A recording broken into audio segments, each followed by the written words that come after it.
Hello, it's time for another Ghost in the Shell project update video. It's been about probably 6 weeks since the last one, and the machine's been in a non-functional state for about 4 of those. I had ripped it completely apart, a lot of little minor updates, but added together it's a major upgrade. A lot of things are more permanent, and I'm going to grab the camera and kind of give you a tour of everything that I've done. We still got a lot of work to do before MGC. Midwest Gaming Classics is 3 weeks away, middle of April. Hope to have the game down there for people to play. So I still need to finish installing some of the light mods, which I picked up at Texas Pinball Festival from Comet Pinball. I plan on installing some clear rubber I picked up from Titan down here, and maybe some color rubber. I got to assemble the upper playfield, and I got to solder in the switches for what I call them the bash targets, the one next to the lock, and for the ones on the wire form. That's kind of my main to-do list. I want to get that all done this weekend. Oh, and I need to get an apron from my buddy and modify it to fit here, because without an apron it's kind of going to look ugly and be a ball loss area. Possibly make a plate just to cover up where the shooter gauge should go. I can cut up some EM stuff. I'd prefer just to see what I can get from I think I'm getting a Genesis apron, see if that fits, or if I make it fit. That's all things I want to get done by the end of the weekend. The game starting next week. I have 3 weeks before MGC starts. That gives me 3 weeks to try to add some code. I have to get the multi-ball working. I have to add a skill shot to it, and I want to add some assets. I want every switch that you hit to make a sound, even if it's the same sound. I want every switch to give a score, and I'd like to do a few other things, possibly with ball save, and just kind of get some of those basic things that you plan on a pinball machine. For right now, I'm planning on still having the 2501 mode, which is completed by a ramp shot. I want to have a ramp shot thermal optic mode. It's going to be like a super skill shot. So if you're making up the ramp for your jackpot, the thermal optic shot within a couple seconds will be your super jackpot. So it's kind of a 1-2 combo jackpot. I want to have multi-ball working. I'm going to have the ramp. Right now the left ramp is kind of a super points builder, so I'm thinking I need to do something to qualify it. So once you're into a mode, it's going to say super ramp is open. Otherwise I might just give 100 points for every shot, but I want to have it something easy so people will enjoy shooting that left ramp for right now, and I could always just bring it back a little bit more. And I just need to get enough code to be able to have some lights. Of course, I don't have any playfield lights, but I want to have working on the GI and things like that, so that if the hall is dark, people can still kind of see what's going on. Maybe not as much as if there's paint and stuff on there, but time to show you the game and all the updates I've done. I'll grab the camera. Still recording. All right, so starting with the back box, I have mounted everything, including the light strips. I still need to make some install some more mounts. I did finally get a 3D printer. These are just some little guys, one of my first successful prints. I printed 2 sets of 8 of these, and they are holding down the light strips. The adhesive, it's a rip-off of 3M that comes on these things. These are China, off of eBay, RGB. Made sure that I got true RGB in one ball rather than 3 balls, so it will kind of mix. And I also have one that's not mounted that's going to go up underneath here. I might be able to cut that out if I don't need it. I have mounted officially with feet all my circuit boards. I made a little out of that polycarbonate. I made a little bracket for my subwoofer level. Currently the speakers aren't on, so it's not adjusted. Everything has been tidied up fairly well, and added the knocker. And here's my switch wiring for. I got one extra plug. These are for the RGB. So if I ever don't want to do anything like with a topper or anything fancy, I got more plugs. And I added 4 flashers, which there's one over there, are going to are tied directly to the 4 flashers on the playfield. So the game only has 4, but now I have 9 flasher bulbs in the game. And did a little tidying underneath here. Not too much. It's still kind of a mess. tidied it up a little bit, and of course this is where all the wires come together. This is going to someday be changed. Right now I still got to bolt down the computer and the power supply so they don't fly around when I move it. Eventually the computer will be going right there. I need to get an upboard, but right now, unless someone gives one to me, I'm not going to be able to afford it. I've been spending too much money and time on a lot of the other upgrades, which I feel are more important at this point. Playfield. So what I did into the playfield is there's my ball lock, all assembled, wired in with the optos, and I have a mechanical switch here. I'm going to have to do a little bit of adjustments, but I got that. I replaced those two cheesy L brackets with a larger piece of angle iron or bent galvanized steel and threaded it so I don't have to reach under to put the nuts on. Added the diverter. Here's a clear plastic. That was one spot which I was afraid the ball was getting jammed. With the playfield up here, it's impossible for the ball to get behind here. It might get stuck there, I'm not sure. I did add plastics and GI.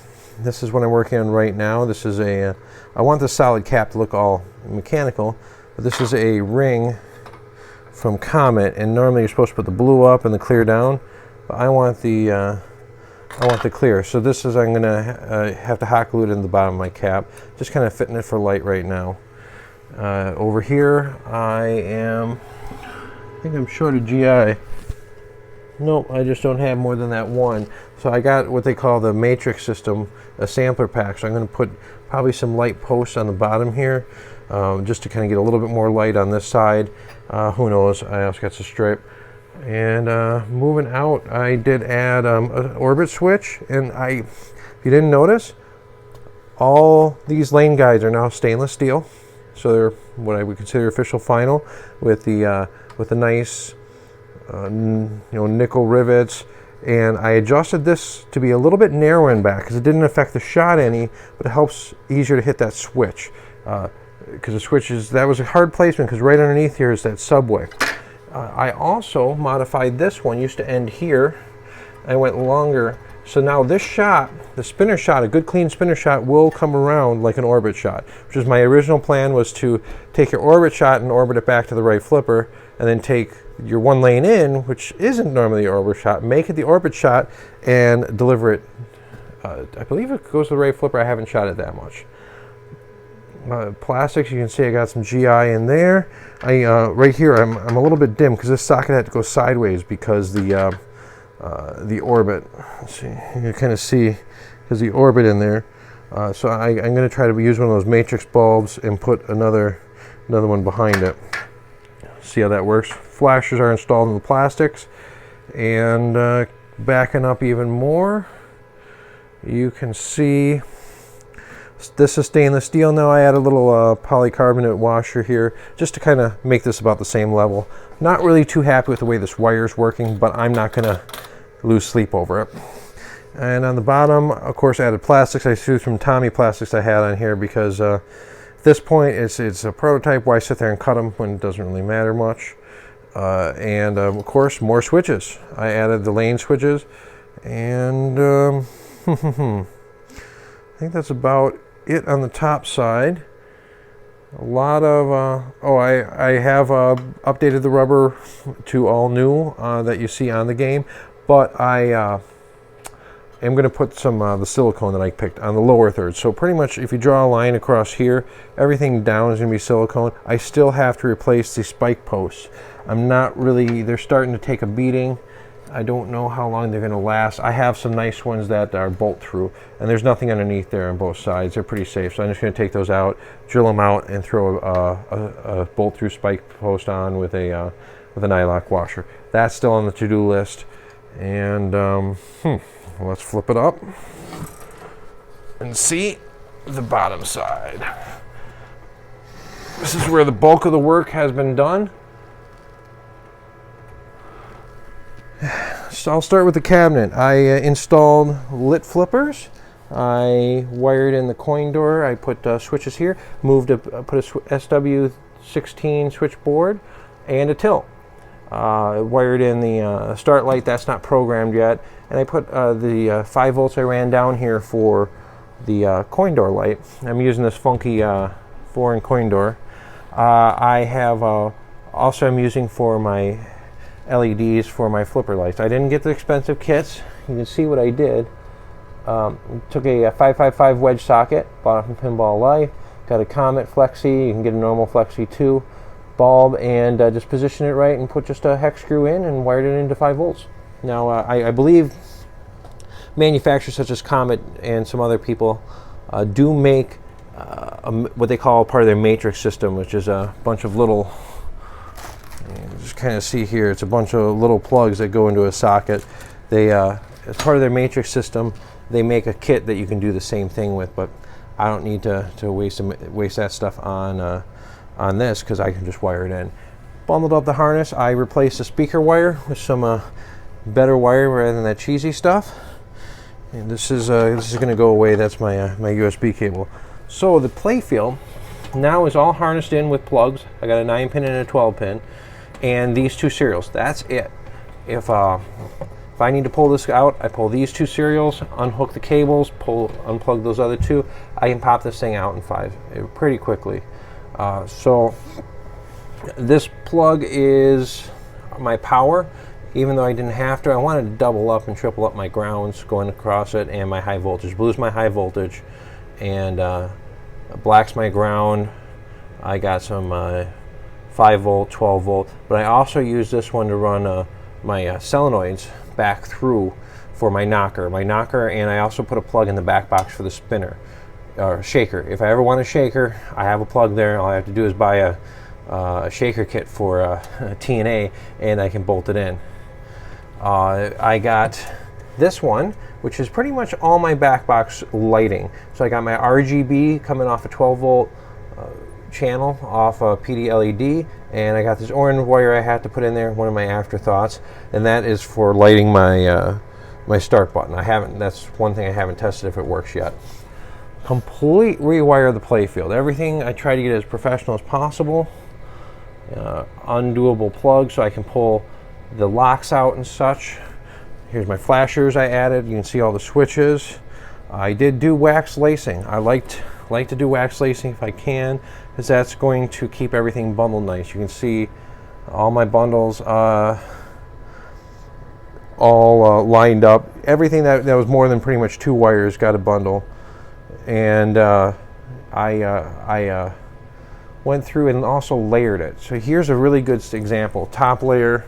These are the towers that were 3D printed by a buddy of mine, Joe. Thank you very much for drawing those up and printing them for me. This is my top layer. This is my power bundle. Below that is my solenoid layers. As you can see, it kind of got zip tied together up here. Below that is my boards, and then I got my serial data layer. Below that is my opto power layer, which is all fed from that little opto power board.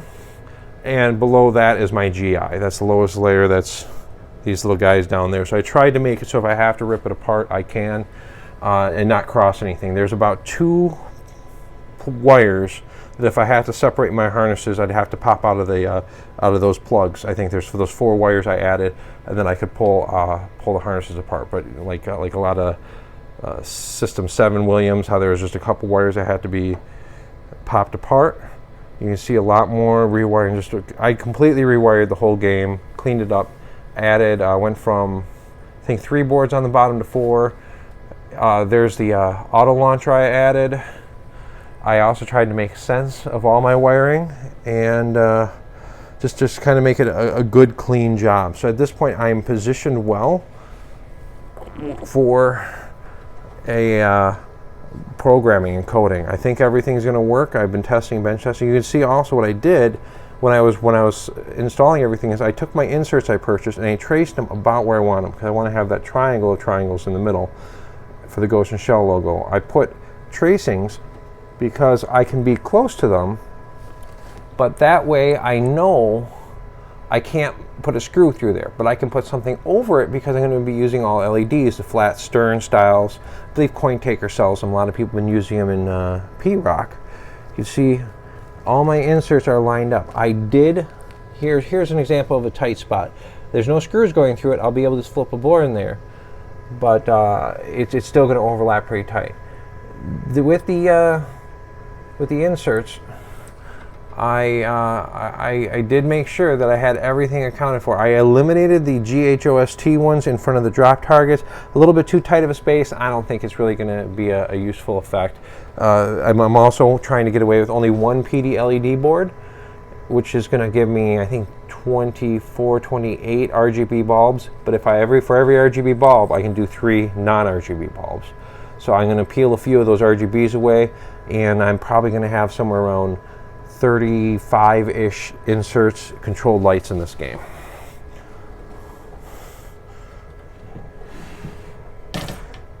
Right now, I just need I need to make about one more order from Pinball Life so I can button up the plastics and get a few more LEDs in the upper playfield done. That's my goal tonight. Thank you for watching. If you want to stay tuned with some more updates, I do post pictures occasionally on my Pinside thread. Search for Ghost in the Shell, a pinball complex. And also make sure you subscribe to Pinball Mayhem. We are posting videos pretty regularly. I'm probably not going to post any videos until MGC because I got a couple surprises, and any code and images I add here, I want it to be a big reveal and kind of a fun for people that have been following along that do make the trip out to MGC. So hopefully see you there. Look for me. On Saturday I'm going to be wearing my yellow Ghost in the Shell Major Motoko t-shirt, and probably be hanging around my game a little bit. Thank you for watching.